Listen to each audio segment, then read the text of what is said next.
नमस्कार दोस्तों, आज मैं आपको बताने जा रहा हूँ पाठ 1 की समरी, जिसका नाम है माता का आंचल। इस पाठ में होता क्या है, लेखक के पिता होते हैं। जो लेखक अपना ज़्यादातर काम पिता के साथ ही करते थे और ज़्यादा समय उन्हीं के साथ व्यतीत करते थे। इस पाठ में जो होता है कि लेखक अपने पिताजी के साथ सुबह सुबह उठकर नहा धोकर उनके साथ पूजा पाठ करने लग जाते थे और उनके पिता उनके सर पर भभूत का टीका लगा देते थे। फिर वो बैठकर उनके बगल में शीशे में देखते रहते थे अपनी शक्ल और हंसते हंसते रहते। जब उनके पिता उनको देखते रामायण करते समय, तो वो भी आंख बंद करके पूजा करने लग जाते। फिर क्या होता था, उनके पिताजी जो आटे की गोलियां होती है उन पे एक कागज़ पे लिख के राम राम उन्हें लपेट देते हैं।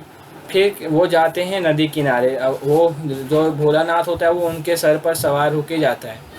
तो जब जाते हैं तो मछलियों को दाना देते समय भी भोलानाथ उनके कंधे पे होता है।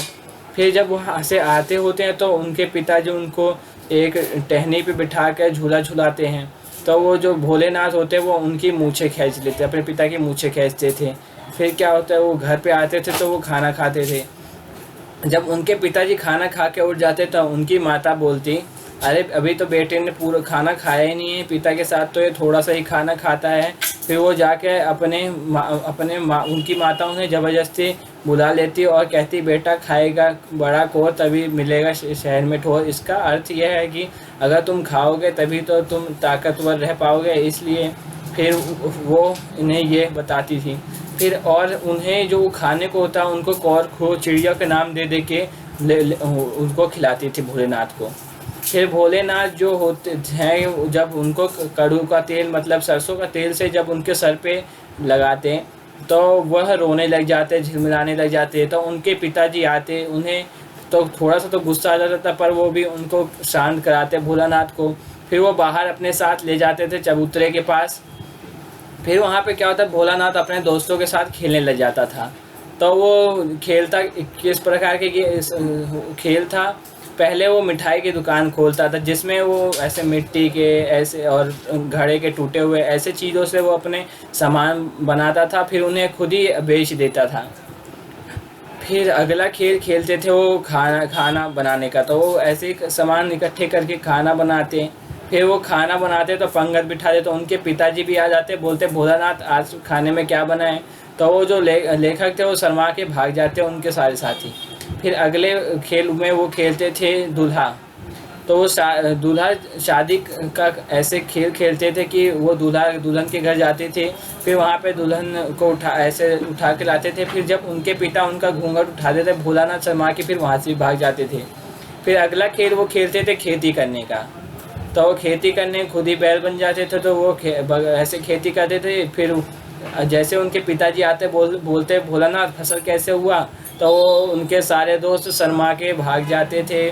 और फिर अगला वो जब मेले में जा रहे होते थे लोग, तो वह उनके साथ चिल्ला चिल्ला कर बोलने लगते ताकि सारे गांव वाले उन्हें रखें। फिर क्या होता है कि वो जो दूल्हा होता है, तो बारात आ रही होती तो दूल्हा जो होता है वो घोड़े का मुंह का होता है, तो बच्चे उसे चिढ़ा कर भागते हैं। तो जो दूल्हा होता है वो उन्हें खदेड़ते और ढेले मारते हुए मतलब पत्थर फेंकते हुए उनके पीछे दौड़ता है। तो बच्चे कहते हैं, अरे इसके ससुर ने इसे देख के क्या अपना दामाद बनाया होगा। फिर अगली बार क्या होता है कि आंधी आती है, तो बच्चे सोचते हैं चलो खेत में हम खाएंगे आम। तो जब बारिश का मौसम बन जाता है, फिर सारे बच्चे पेड़ के नीचे छुप जाते हैं। तो वो बारिश से बचने के लिए, फिर जब बारिश हो जाती है तो बहुत सारे बिच्छू बाहर निकल जाते हैं। तो वह दौड़ते दौड़ते अपने घर को भागते हैं। फिर वहाँ पे घर पे जा रहे होते तो उन्हें एक मुंसूर तिवारी मिलता है। फिर वो उसको चिढ़ाकर भागते हैं। उनका दोस्त बीजू चिढ़ा के भागता है, पर वो बाकी दोस्त उनका सहयोग देने लगते हैं। फिर वो जो मूसन तिवारी होता है वो उनके पाठशाला जाता है और उनके अध्यापक से शिकायत करता है। फिर अध्यापक जो है 4 छात्र भेजते हैं उनका गिरफ्तारी वारंट लेके। तो बीजू 9-2-11 हो जाता है।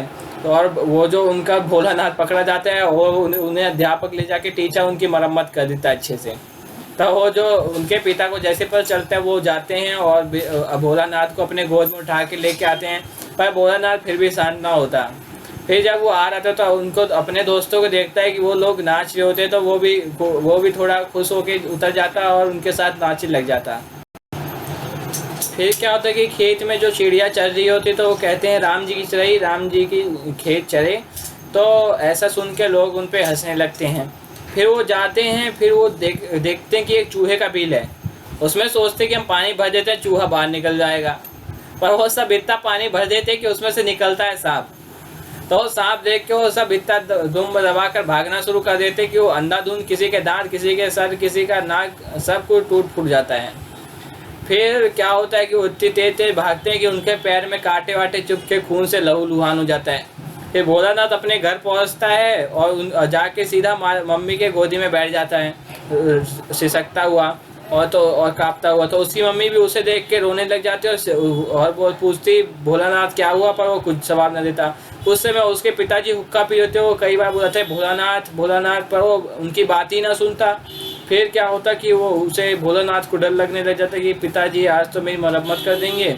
फिर वो माताजी उसके पैर साफ करती है, फिर उसके पैर पे हल्दी लगाती है। फिर यही कहानी का अंत होता है कि बच्चा जब भी संकट में आता है अपनी माँ को ही याद करता है।